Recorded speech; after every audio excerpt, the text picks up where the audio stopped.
It takes courage to stand up for what is right in the face of severe consequences. This is especially true for a Member of Parliament. When I saw Neil in the following clips speaking to Parliament, I knew he was someone I needed to talk to.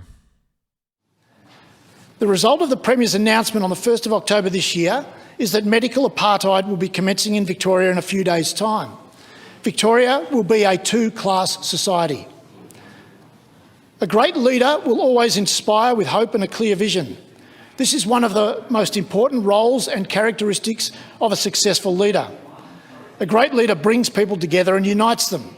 They don't divide people, especially in a time of great difficulty. They don't shame people, blame people, and pit one person against another. I'm standing here for the many thousands of Victorians who are about to lose their jobs tomorrow as a result of exercising their conscience and their free choice. I'm standing here for the people who have been coerced into being vaccinated. I'm also standing here for all the doctors who have been forbidden from exercising their best medical judgments for their patients. I'm standing here for the ordinary Victorians who have been silenced and forbidden from gathering together to express a point of view different from this government. Hello and welcome back. I'm here with Neil Angus, former member for Forest Hill. Neil, thank you for joining me. It's a great pleasure, Tim. Thanks for having me along. Now, you've been in Parliament for 3 terms, is that correct? That is correct, yes. Can you talk to me about what led you into politics in the first place? Sure. Look, thanks, Tim, and appreciate the opportunity to have a chat with you today. I suppose my journey in politics goes back quite a number of years, beginning on for almost 40 years. And I started having an interest in politics because I suppose it was an intergenerational thing with my parents and grandparents, had some involvement in sort of local politics, and particularly on my maternal grandfather's side. He was in local government, so I'd sort of had some peripheral sort of exposure to that. And I felt it was important, being raised in a Christian home and making that decision myself early on.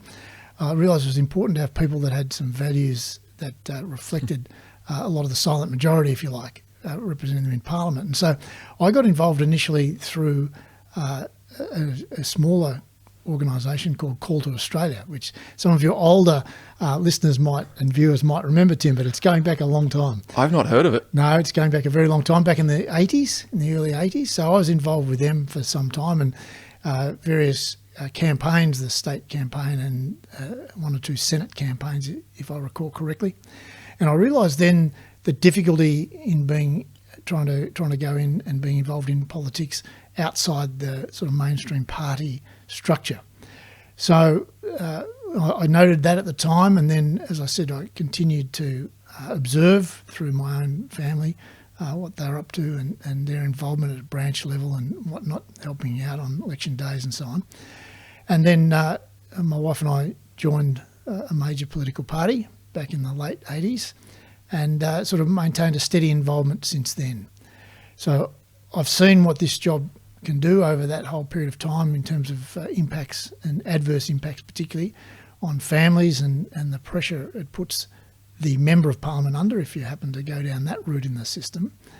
And as a result of that, I determined that despite being asked many, many years ago to run, that I would leave my run late until after our children were grown up. Because, as you know, I'm married with 4 children and they were young at the time, back in those days. And that was a pretty high-risk strategy, really, because often windows of opportunity don't open too much in the political sphere. But anyway, that was the decision we took as a family. And so I remained actively involved in the sort of local political scene and helped out federally and state and certainly within my own party on a very regular basis, and office-bearing positions, volunteering in all kinds of areas. And then the opportunity came for me to run for pre-selection back in 2005 for the seat of Forest Hill. Now, that was a seat that had a margin at the time of 5.9%, so no one really gave us any chance, and we got very little support. For the other guys? Yeah, it was held by Labor. Oh, right, okay. Indeed, it was held by a celebrity candidate, a lady called Kirsty Marshall, who'd been handpicked by the Labor Party at the time to run, and due to some issues going on our side of the fence.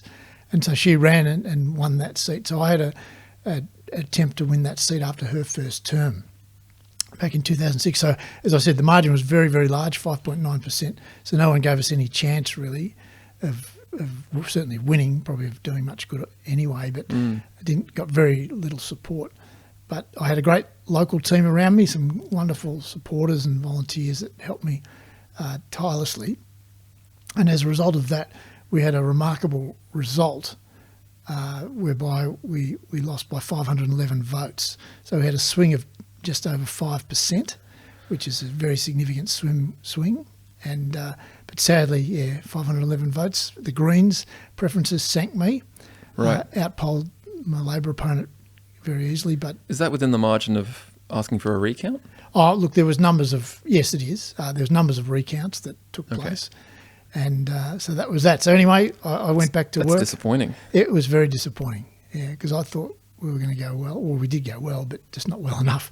And I suppose that's one of the key points that I'll bring out in our discussion today, Tim, is that everything to do with politics is about numbers. And it doesn't matter whether it's in the party room, in the Prime Minister's role, in Premier, in the local arena as I was, at any level, state, federal or local government, it's all about the numbers. 1/2 + 1 wins every time. So that's a very important thing, I think, for people to understand and to realise, and particularly in a state and federal issue elections where we've got a preferential voting system, it's very, very important. It has significant implications. So, yeah, I had the opportunity to run into John Anderson at a function, and he mentioned, we need to do this as a culture and this as a society. And I approached him afterwards and asked, how do we actually get it done? He leant in very close. He said, numbers. Yeah, that's right. That's exactly the way it works in our system. And I suppose you could argue that that's a great thing because the majority rules. And that's the way it is. So that's the system we work within. So that was a 2006 election. And so I went back to work. I was a partner in a chartered accounting practice in the city at the time. And so my partners were happy for them and sad for me. So I went back to work for a few more years. And then I ran again for pre-selection in 2009 and was successful, and then ran in the 2010 election. So basically I got out of the practice late 2009 and effectively campaigned more or less full time for most of 2010, which was a huge sacrifice for my family and me. Why do you say it was a late run? Because my understanding was that quite a few people go for politics kind of around the age of 40 to 50. I don't see too many young 20s and 30s in Parliament. Yeah, there's a few now in the state Parliament, but look, I suppose it's not ancient or anything, but let me put it this way, Tim. In the class of 2010, in the Victorian election, I was the oldest member. Not by that much, but I nevertheless was the oldest member, and so that was a sort of dubious honour, if you like, and that meant that I gave my inaugural speech, or my maiden speech, last. So I had to hold my tongue for longer than everyone else, and it was in February of 2011 when I gave my first speech in the Victorian Parliament. That's a long time ago. It is a long time ago. Time flies when you're having fun, doesn't it? And so we've got the fixed 4-year terms here in Victoria. And you got the numbers the second time around? Yeah, look, I did. In the pre-selection, you mean? In the election. Yep. We won by not that much. I can't remember the numbers actually right now, which is a pretty bad thing. But I can't. As you said, 50 + 1 is all that matters. That's right. But look, it was a relatively small percent. But I suppose the thing was that I had a great team around me, as I said, and then I managed to get some good staff as well. So for the 2014 result, going back in 2010, I was very fortunate to not only win my seat, but we came into government. So I was sitting on the government benches on my first day in Parliament, which is pretty unusual. So that was a great privilege, a great season, those 4 years between 2010 and 2014. And that was my only exposure to government, obviously, because we've been in opposition since 2014. But at the 2014 election, when we got routed after one term, I was very pleased because my vote went up. So I had the biggest swing to a sitting member on our team in the state.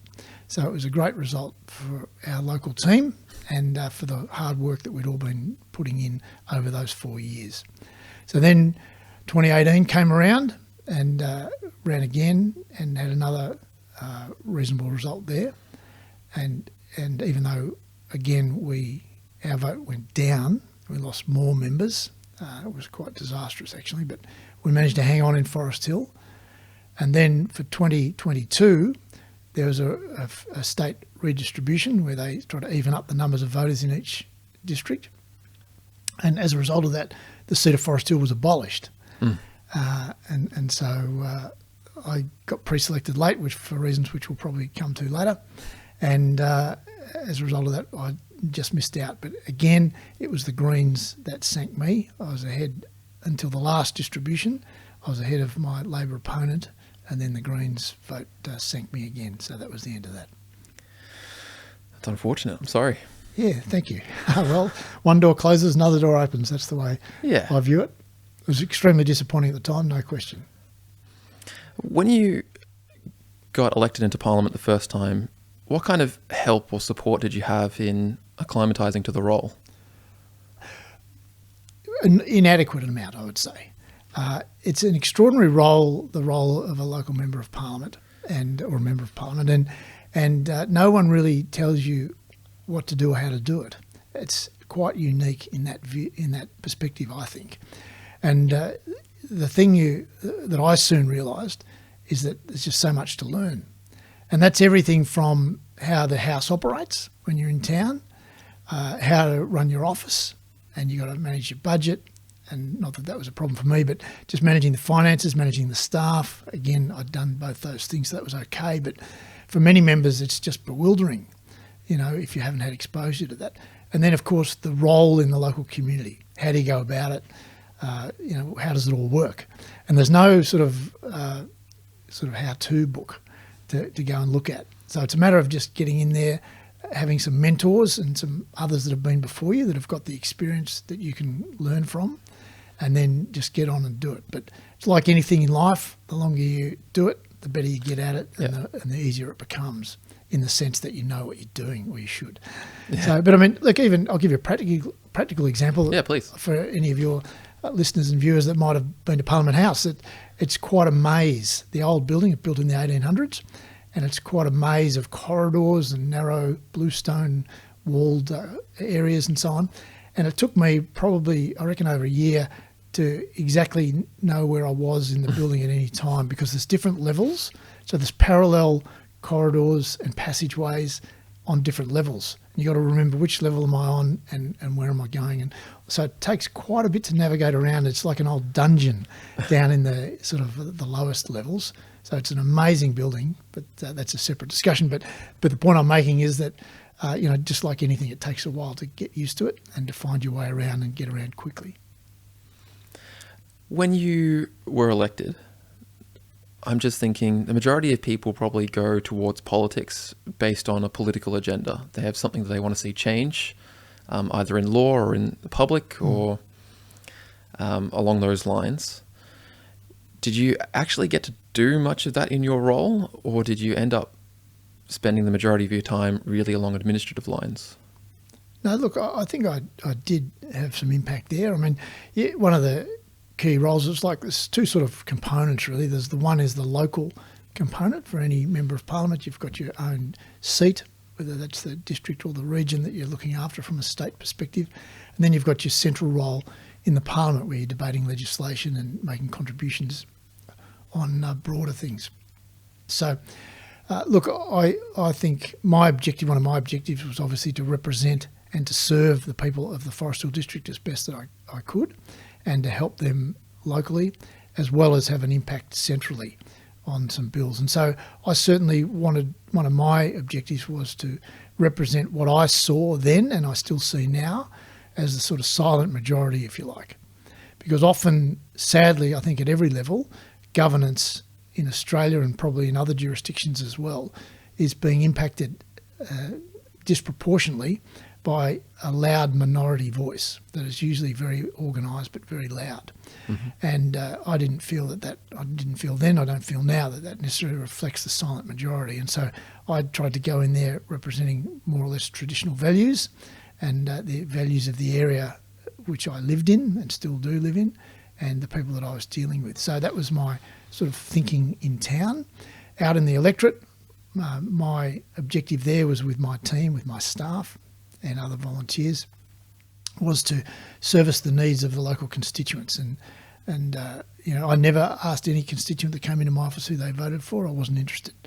Once they came and saw me as their local member, how they voted was irrelevant to me, and I just tried to solve their problem for them. And I suppose that was the biggest revelation to me in the role, was that you've got an incredibly diverse problem-solving role. Because the doorbell would go, or the phone would ring, or the email would come through, and you never quite knew what you were going to get. Someone would want to come and make an appointment to come and see you, and you never quite knew what the circumstances were. And it was up to you then to try to be able to assist them. I was going to ask, in any situation in which you're the elected member of that region, you've got almost 50% of the people who voted against you. Did that pose a challenge? No, not really. No, not at all. Look, occasionally it would be challenging. We had a big environmental issue that arose early on in my tenure, and that kept bubbling along for some years, as a matter of fact. But I knew early on that the people, my political opponents and others on a peripheral parties and that, had a certain agenda. But I knew what would be the best, in my view, what was going to be the best outcome for not only the local residents in that area, but for the broader community. And so that's what I worked towards. So, yeah, look, some people got very excited about that issue, as they do about their sort of area of passion, and that's fully understandable. And I get that, and that's good that people have got some passion and they've got some interest in certain things, because if everyone was just ambivalent, it would be no good. So we've got to have people that have got a passion and a vision. So look, occasionally it would arise where you'd sort of meet some head-on political challenges, but by and large, out in the electorate, it wasn't too bad. How'd you go representing your values, traditional values, in contrast between the Parliament and your own party and your electorate? Yeah, look, that's another great question, Tim. I suppose the government that prevailed after 2014 and is still there now had a very radical agenda in relation to what we would say are a lot of the traditional values held by most Victorians, I would argue. And so they implemented that radical agenda, and I was able to address that in my debates, and they're in Hansard, they're there forever and ever for anybody to look at.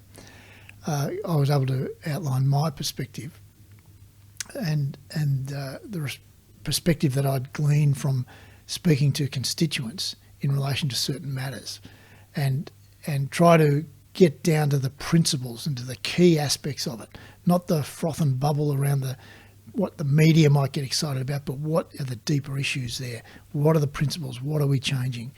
And try to defend those, the traditional values, if you like, or the things that weren't broken.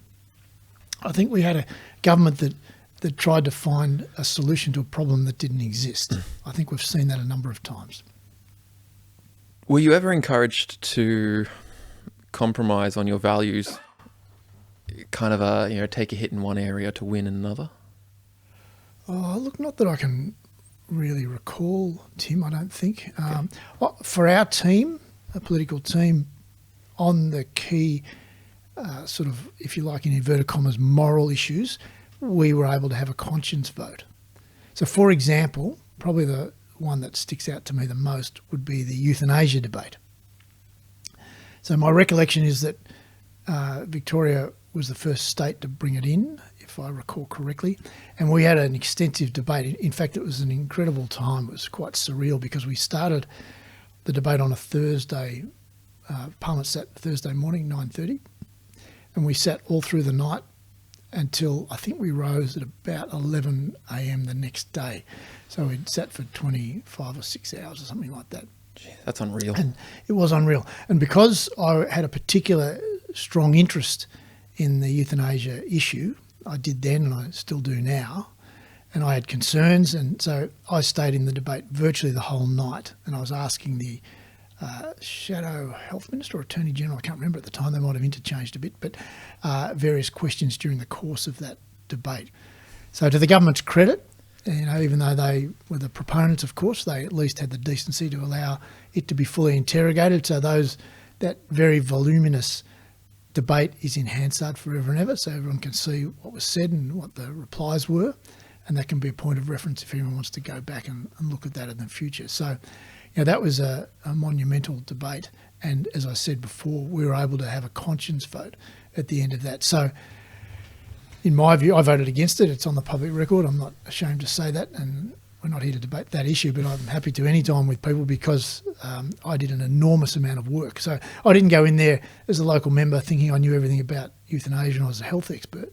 What I did was I did a huge amount of work with numbers of my colleagues, and we got experts. We had experts come in from around the world to talk to us, and we consulted with a wide range of groups and some quite disparate groups that ordinarily we had very little to do with, but they came and sought support for us opposing the bill because of the risks that they perceived. And what I'm saying there, Tim, is that it was we did a lot of work to make sure it wasn't just my view, it was a learned view based on others' experience and people that are at the coalface, not just some political activist, but medical experts. And and we looked at other jurisdictions and seen what had happened there and all sorts of things. So suffice to say, that was one of the big bills that we faced. We had a number of others as well. Did anyone cross the floor? They did, and that's the only way the bill got through. So it was very interesting because numbers of the government members came and sat on our side, and 3 of our members They actually physically crossed the floor? Yes, because it was, you couldn't stand in your place as would typically be the case, or have your whip, who would typically report on the numbers for the different teams. Because it was a conscience vote, people could, in either party, either of the 2 major parties, and again, the government, to their credit, gave their members an opportunity to vote with their conscience, which is very, very, very rare for the Labor Party, very, very rare. So that's what they did. So numbers of their members came across and opposed the bill. 3 of our members went and supported the bill. And if they hadn't have done that, we wouldn't have euthanasia in Victoria today. Wow. So it was it's very divisive. It was very divisive then. It's probably arguably very divisive now. Because I suppose the one other thing I'll say about it, that particular topic, is that I learned at the time, as I was canvassing input from various aspects around the community and experts as well, that everyone's got a view on it, and many people had an experience, and that was a real experience, and so I took that into account as well during the course of the debate and my contribution. How was that personally, to put in that much work and have the bill pass because members of your own party crossed the floor? Look, I felt very disappointed at the time because I felt then, and I still feel now, that it's not a good situation. I don't think that's the answer to the problem that was presented. And many would argue with me with that, and that's fine. Everyone's entitled to their view. I'm not disputing that. But I felt it would be bad for the wider Victorian community. I felt that then. I still feel it now. So it's operational, and everyone's got a view on it. But yeah, very, very disappointing. Mm. Across the 3 terms that you spent in Parliament, what would be the main things that you've learned? Yeah. What was your general overview of the experience? Yeah, look, my general overview of the experience was that it was a great privilege, and I was very, very happy and pleased to have done it. Probably the single biggest thing would be for me to know that I've worked as hard as I could for my local constituents. So when anyone in the Forest Hill district came to me with a problem, I and my team, as I said before, I had great staff. We worked as hard as we could to help that person and solve their problem. And so we did that countless times. And it's interesting because on the local level, you're never going to read about that in the daily paper or hear about it on the radio. But, we had impacts in people's lives that would have changed their lives and made their lives easier. Can you tell me about one? Does one come to mind? Yeah, look, I mean, I guess this didn't change their life, but it had a big impact on their life. We had a fellow that retired gentleman, former police officer in Blackburn South, and he had just a simple thing, had a broken, those Telstra pits that you have in their nature strip. Yep. And the lid on that had been smashed and broken, and had been broken for years. And he'd been trying to get it fixed for years and years and years. And he was not an old person, but more senior. And numbers of his neighbours were older folk. And he was very, very concerned, rightfully so, as a responsible citizen, that someone would not see that in the dark, or just inadvertently during the day step into it and break their ankle or their leg. And for an older person, that's got significant implications. So he eventually came to us. And when I heard the situation, I was just sorry he hadn't come to us years earlier, because we were able to, we had a special connection with the telecom providers. So we were able to contact Telstra, whose pit it was, and they fixed it within, I think, 1 or 2 days. And, wow, that's quick. It was quick. But see, we had a special line that we could call, and they responded pretty quickly, because we never used it frivolously. It was only for serious matters that were a public health issue or a significant issue. And so we had it fixed. So he thought that was fantastic. But it didn't change his life, but it just made his life better and helped protect him and his neighbours. So we had that. We had, we had some heartbreaking stories, to be honest, and maybe we'll need to save them for another time. I could tell you lots of stories, but we had people with some very difficult, complex family situations and involving children. We had some tragic situations with people being killed, and then we had to be with the family and try to help them navigate that sort of a situation. We had lots of other community groups that we were able to help raise money or get grants or whatnot, just support them. And I suppose one of the key things I learned was there's so many wonderful people out there.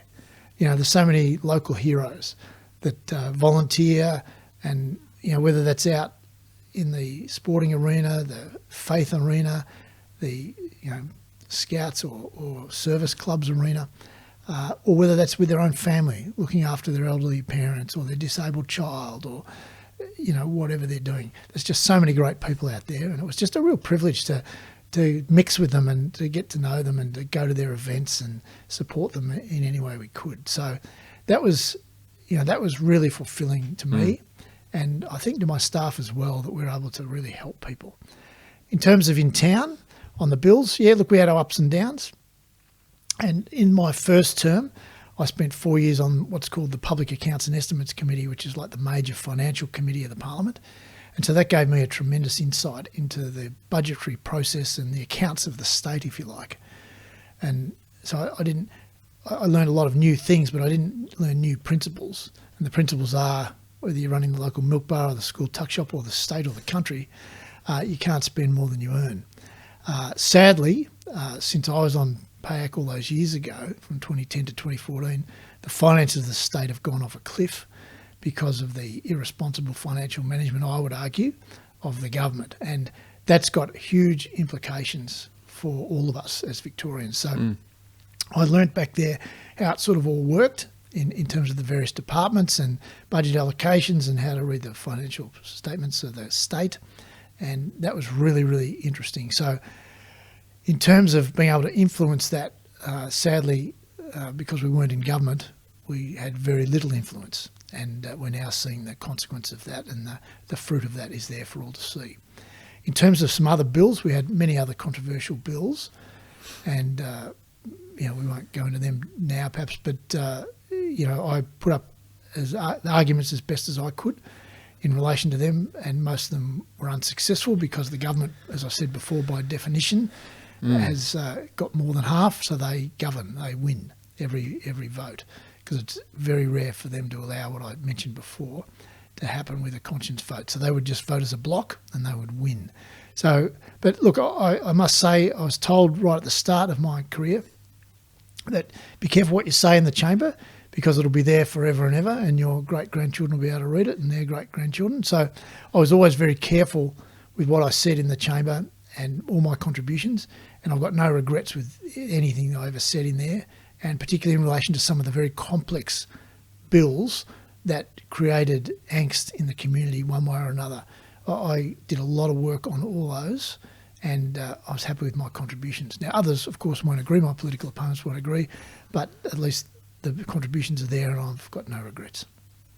That's good to hear. So moving on a little bit, in 2020 we had some controversy.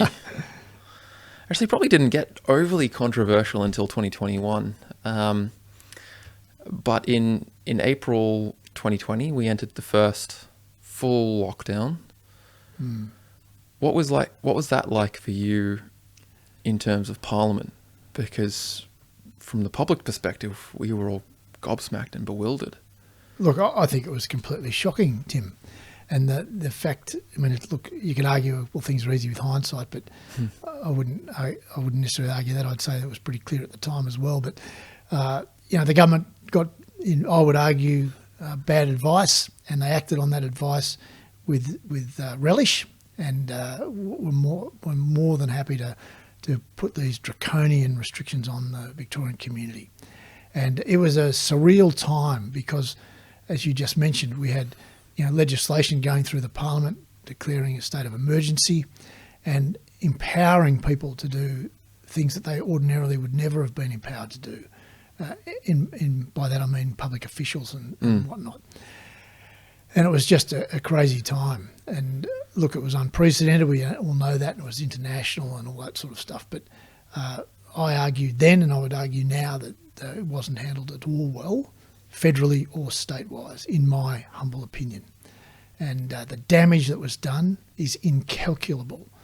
And to this day, I mean, sometimes I'm out at functions and people will come and speak to me, and they'll lament what's happened to them and in their world. And I particularly think about the young people, the children that missed so much school, that missed milestone events, whether that was graduation from primary or secondary school, whether that was the school formal, whether that was, sporting competitions at the highest level, at school level, all that sort of stuff, all that fellowship and relationship building, and let alone the loss of academic time, of course. And I think we're seeing the outworking of that now, and probably will for some time yet. And it's terrible. It's just terrible. It was a complete and utter disaster, in my humble opinion, in relation to the young people. And I had parents approach me then with just dreadful stories about their children wouldn't come out of their bedroom or wouldn't participate, wouldn't go back to school eventually when school was reopened. The nexus of them going to school was broken, and they just couldn't restore that. I mean, I had tragic stories, which I won't go into now, but just irreversible tragedies. And it was just horrible. What was it like in the party room at the time? Look, the party room, I suppose, like most other sectors of the state, people didn't really know what was going on. We were trying to get advice, and people had various sources of advice. I probably had different sources of advice to many of my colleagues, so I tried to put an alternate view, but because I was in the minority, that didn't prevail, and that's the way it goes. Yep. But that was sad.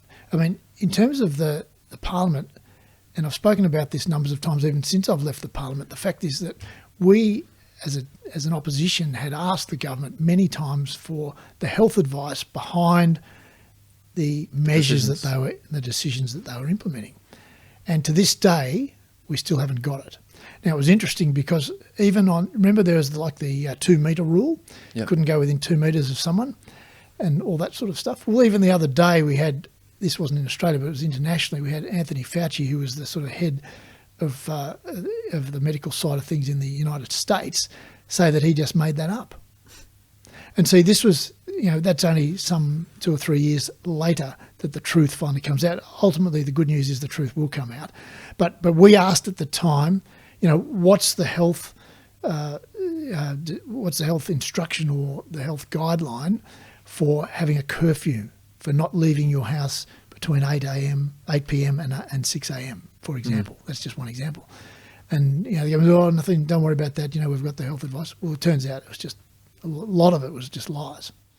Did you have much communication with the national branch of the party? Because we were under a Labor government in Victoria, but it was a Liberal government nationally. Yeah. But they both seemed to walk in more or less lockstep. They didn't seem to have too many differences of opinions about those measures. Was there much advice being passed down to you from the National Party? Look, there was some. I mean, I wrote, as a local member of Parliament, I wrote to the Prime Minister a couple of times and to the Minister for Health a couple of times, because I felt that the direction the country and the state was going was completely wrong. And that was because I'd sought out other independent medical advice from experts, not experts in the theory, but experts in the practice of dealing with these sort of matters. And so as a result of that, I was very concerned with where we were going. And, I raised those matters at the federal level and got pathetic responses, to be frank. So that was very disappointing. I suppose I should go back, Tim, and say what triggered me to really look into all this in a major way when the COVID situation arose in Victoria was that I think every other sitting member of any parliament in Australia, received a letter from some medical experts, genuine experts in their fields, that said, okay, we're facing this situation, COVID-19, and basically if you do these series of things, it'll be over in 6 to 8 weeks. And it was countersigned, I've still got the letter, it was countersigned by numbers of these medical brainiac types who didn't have an agenda except for the goodwill and the best for the community. And so I got that and I thought, well, that's really interesting. That sounds like a good option. And so I tried to pursue that. I did. I contacted the people and I pursued it with them. And then I tried to have that adopted more centrally, but sadly that wasn't the case. Fell on deaf ears. Fell on deaf ears. And then things got even more complicated. Yes. In 2021. Yes, they did. We were all asked to partake of a provisionally approved vaccine. And we were told that we weren't allowed to go back to work unless we had done so. That included members of Parliament, yourself included. And you decided that you weren't going to declare your status on that front. What led up to that decision? Yeah, look, I suppose numbers of things, and the situation is that the government came out and did decree that all kinds of people would have to comply with the vaccine mandate. But the reality was, not unusually for this government, they weren't able to do that anyway. They were outside, they were acting ultra vires. So, for example... What was that, sorry? They were acting outside the law. Okay. So they couldn't instruct judges or federal employees or indeed members of Parliament.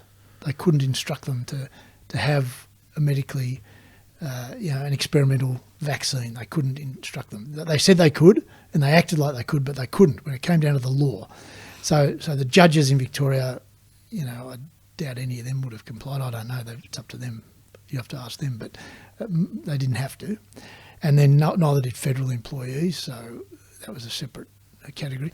So what the government did then, and I've got the quote, which I won't read now, but basically the Chief Health Officer said, well, because an astute member of the media pack asked this and said, well, have you got the authority to bind state members of Parliament with the vaccine mandate? And Brett Sutton at the time, who was the Chief Health Officer, said, and sort of bluffed his way through and then just sort of trailed off in this press conference. And the bottom line was they didn't. But he then subsequently said that, but we'll find another way to fix it or something like that. Words to that effect. It was basically a thinly veiled threat, I recall. So what the government did to implement that was they introduced a motion in both houses of Parliament that all members of Parliament had to show their papers, if you like, and by that they meant their green tick of their vaccine status or an exemption, or I think they were about the only 2 or 3 things that you had to do. So you had to comply. And so I just felt this was just outrageous. On every level, I felt it was outrageous for any person to be forced into a provisionally approved clinical trial. And that's what the Federal Minister for Health had said at the time. Greg Hunt had said, this is a clinical trial and it's an experimental medicine, And that's what we're doing. It's one of the biggest clinical trials in the world. And so that sort of got my radar up in terms of not thinking that was great for the community. Mm. And so anyway, that was in the back of my mind, as well as this document I'd had from these doctors. And I'd spoken with the doctors. I'd met with heaps of doctors and I'd, again, done the work. And so I saw that there was an alternate view. And that piqued my interest, and hence I pursued that to quite an extent. So the motion came in the House, and I said to my colleagues that this is totally anti everything that our team supposedly believes. If you go and look at our values system and our beliefs, this motion and this compulsion around the vaccine flies in the face of virtually all those things. And most people sort of, gave it sort of, agreed, but just agreed to do nothing. So it was a very weak response in my view, and most people sort of just complied. And look, the dominant characteristic at that time was fear. And I was dealing in my office with people that were scared out of their minds. Old people lived alone, had no family. They felt they couldn't leave home. They thought if they went out the front door, they'd die. It was just dreadful, the way it was handled, the fear. And that led, as I said before, to some young people just being caught up in that and refusing to leave their rooms and just being freaked out completely. And it was just appalling. It's not the way to lead, in my view. In addition to that, of course, businesses were being smashed, and I was getting inundated with phone calls in my office about businesses that were going under left, right and centre. And I had people on the phone suicidal. It was just a shocking time, and my staff had to deal with all that as well. And we were trying to help people as best we could. But it all came from this fear, and as we know now, a completely unfounded fear. But that's what the government drummed up, because one thing history shows, not only in this event, but in events from many years ago, is that once you scare someone enough, they'll comply with you. And that's what we saw. We saw just basically fear being one of the dominant measures to get people to comply. So the government brought in a motion which would compel all the members of Parliament in each of the two houses, sort of separate motions, to show their papers to the clerk of the Parliament to say that they'd complied with the compulsory vaccination situation. So, And that was something they could do? yeah, it was. Again, it had to be voted on. So it was an unusual situation because I felt it was wrong on every level. As I said before, I felt it was wrong to make it compulsory for anyone, and certainly for any MP as well. So that was my principle. I didn't change my principle because it impacted on members of Parliament. I'd maintained that principle the whole way through, and I thought then, and I still think now, that was the right move. So what they did was they brought in a motion into the Legislative Assembly, and that was debated. It was brought in on a Thursday. It was the 14th of October 2021. I just happened to remember. I was wondering if you'd remember the dates. I remember it all right. And as a result of that, there was a couple of speakers on each side. The current Premier was the leader of government business at the time, so she led off, and then our manager of opposition business spoke, and then I think one of the Greens members spoke, and then it was me. If I recall correctly, I think there was only 4 or 5 speakers, so it was just a handful, because it was a procedural matter and going to go through whatever happened. Yeah. Because the government had the numbers. So, as it turns out, because I was going to effectively cross the floor, if you like, in inverted commas, and vote against my party position, I had to do 3 things in the lead up to it. So I had to notify the whip that I'd be doing that. I had to notify the leader, and I had to notify the party room. So we'd had a special Zoom party room meeting.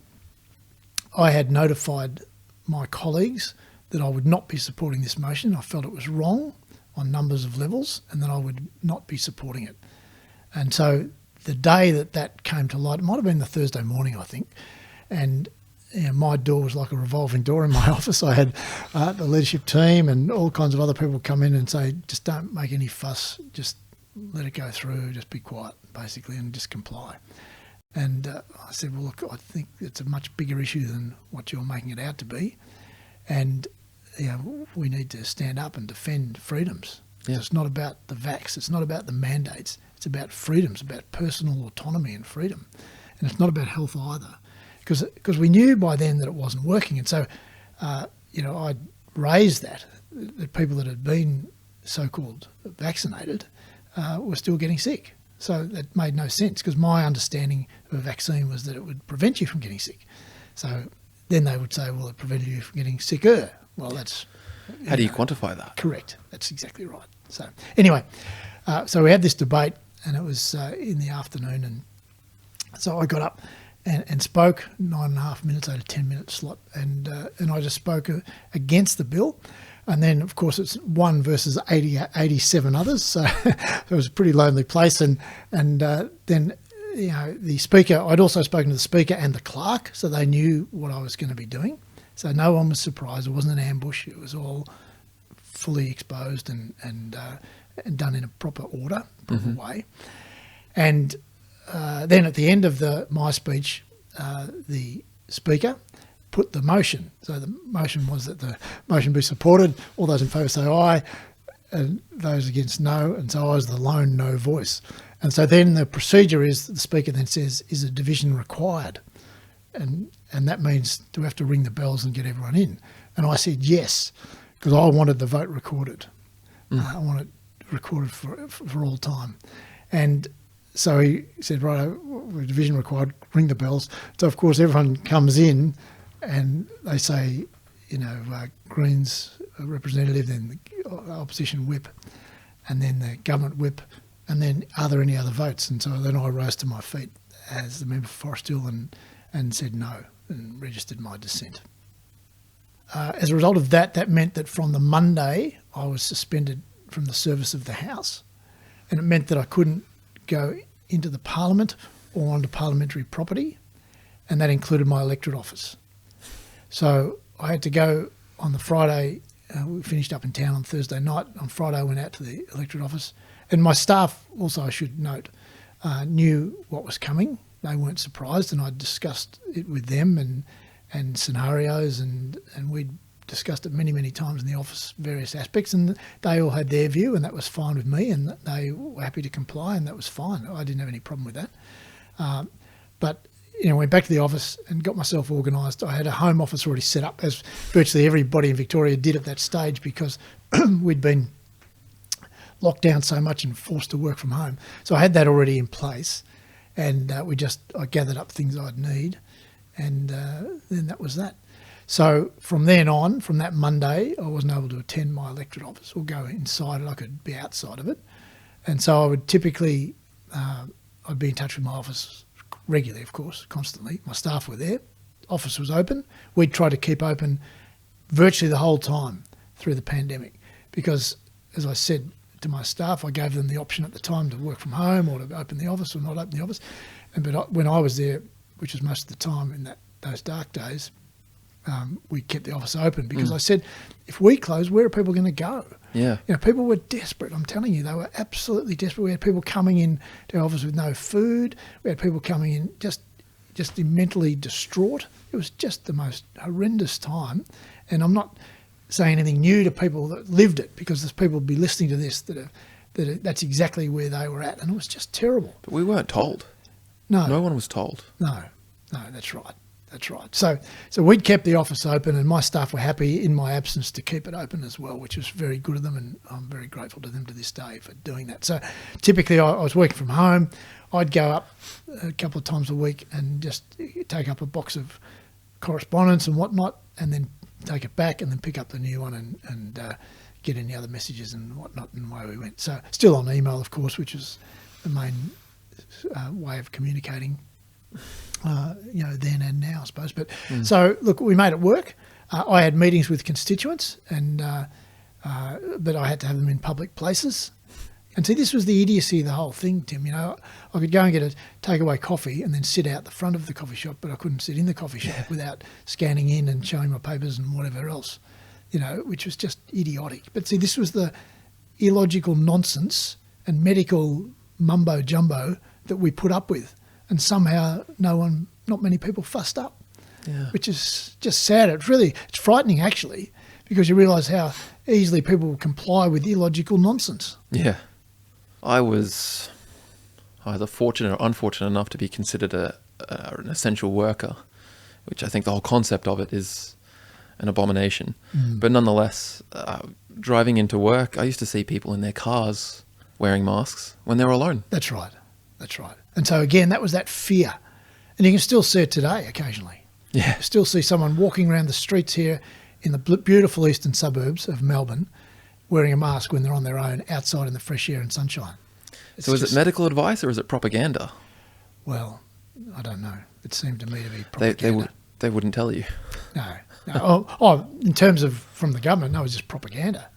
But as a result of that, one of the provisions of the motion was that it would be revisited on the second sitting day of the 2012 year. 2022? 2022 year, sorry, Yep. 2022 year. And which was, I think, the 9th of February, if I remember rightly. And so that motion came back to the House. And interestingly, my team this time opposed the motion. So there you are. Just a few months later, they'd gone 180 degrees and supported what I'd said all those months earlier. Now they said, well, we now know a little bit more and all this sort of stuff. Okay, well, they can justify it how they like. I'm not worried about that. But I was very pleased when that happened.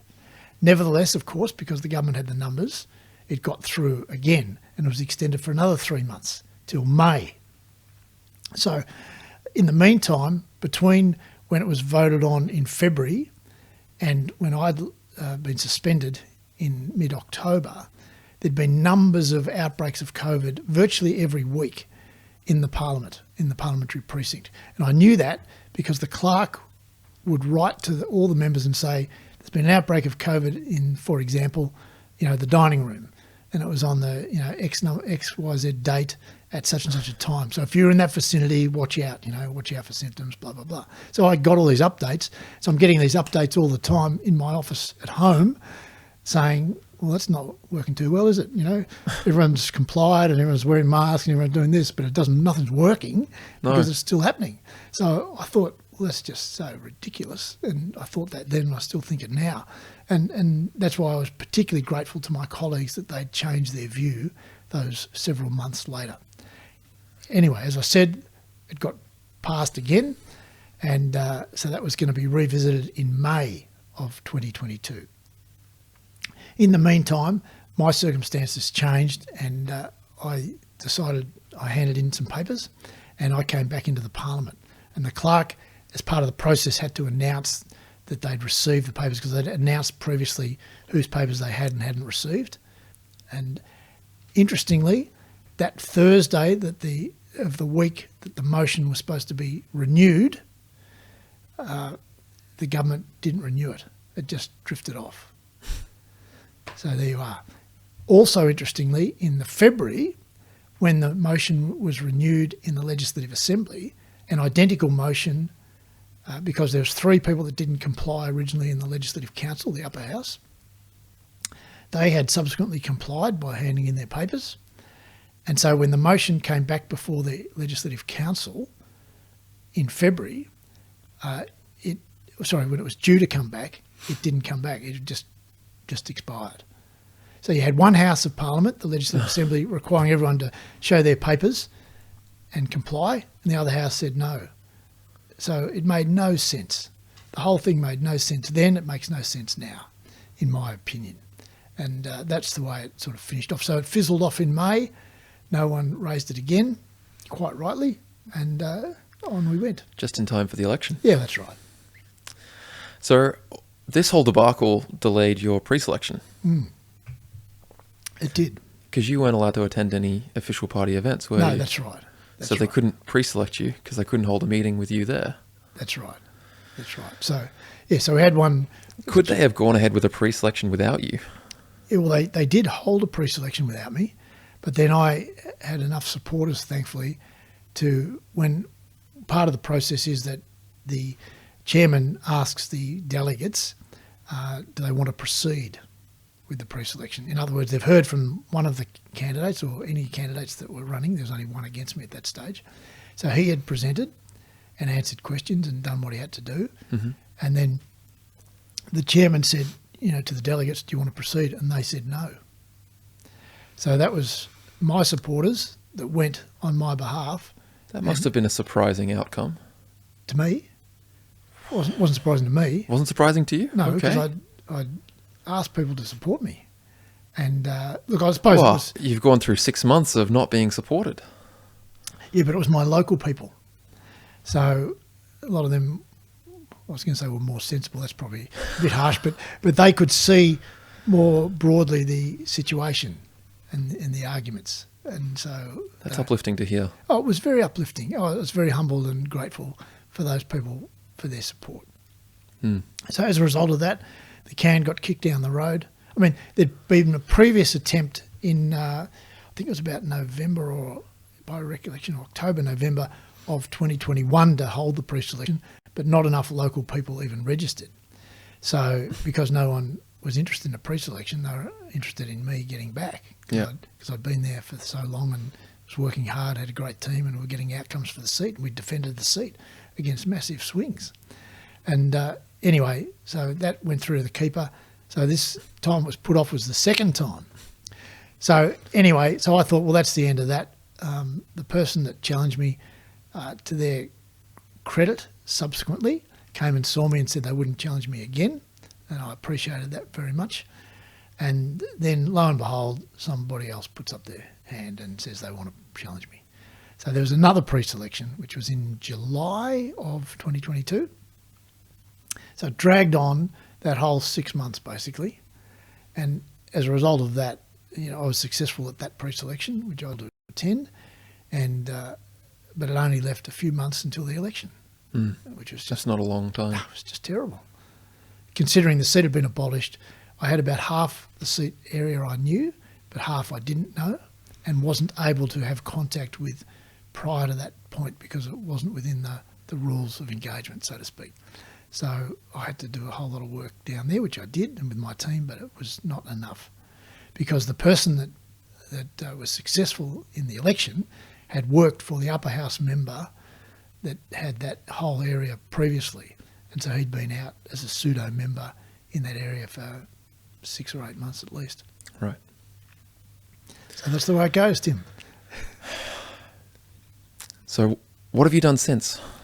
Yeah, look, I had a bit of a break just for a few months, just over because remembering any unsuccessful candidate, you lose your job at the time, you lose your car if you've got a company car, you lose your office, you lose your staff, you lose your city office, you lose everything. And it's right before Christmas because it's the last Saturday in November. So thankfully... How long do you have to get out? A couple of weeks. So well, between 1 and 2, I think. So you've got to clear out... I had a lot of stuff in my city office. I had a city office of Parliament, which had a lot of reports and important papers. So I had to clean that out. I had to clean out my electorate office, which was a big job. And my staff worked hard assisting me with that as well as my family. And yeah, so look, we've got all that. So by the time all that happens, and because the result was reasonably close, not too close, but reasonably close, by the time the results are all ratified and everything, it's sort of mid-December, and then you know how the dust has settled. And then all of a sudden it's Christmas, and then it's the January holidays and February coming around, and so it's a very awkward time of the year in many ways. But anyway, what happened was I just took it easy for a month or two and just did those things that I just mentioned, getting organised, and then started looking around. So I went and did a bit of consulting work, and then I've ended up working part-time for one of the upper house members of Parliament in the Victorian Parliament. So that's been great. That's good. And for anyone looking to step into politics, either with a party or with a major party or a minor party, would you have any advice, any thoughts you'd like to share with such people? Sure. Look, I think, I would encourage people to get involved because, as I've always said, in the public square, someone will be speaking, and there's not the vacuum will be filled, and it may as well be you or someone else. Because what we're seeing, as I touched on earlier on, is we're seeing a lot of fringe, loud voices, loud mouths, I was going to say, and that's probably about right too, that don't necessarily reflect the mainstream views, but they're getting a lot of airtime, a lot of oxygen.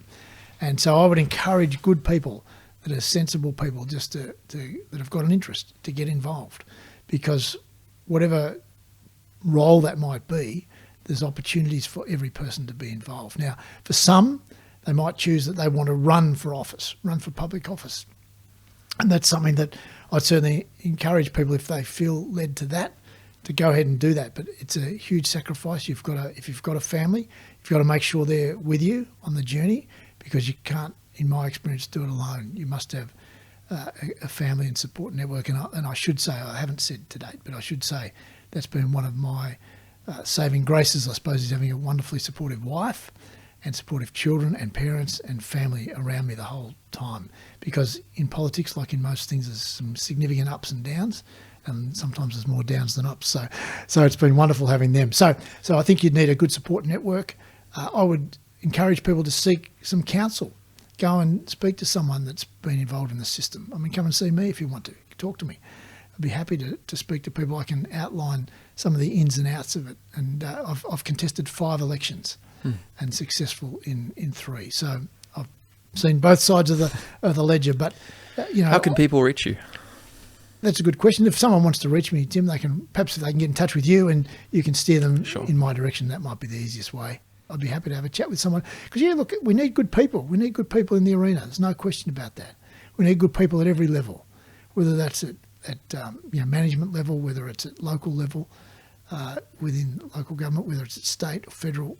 We need people not only in the actual political room as elected members of parliament, but also supporting them in different roles in their offices and doing all sorts of things. There's a lot of people involved, and we need good people in there with good values and supporting the things that we as Victorians and Australians have cherished for so long.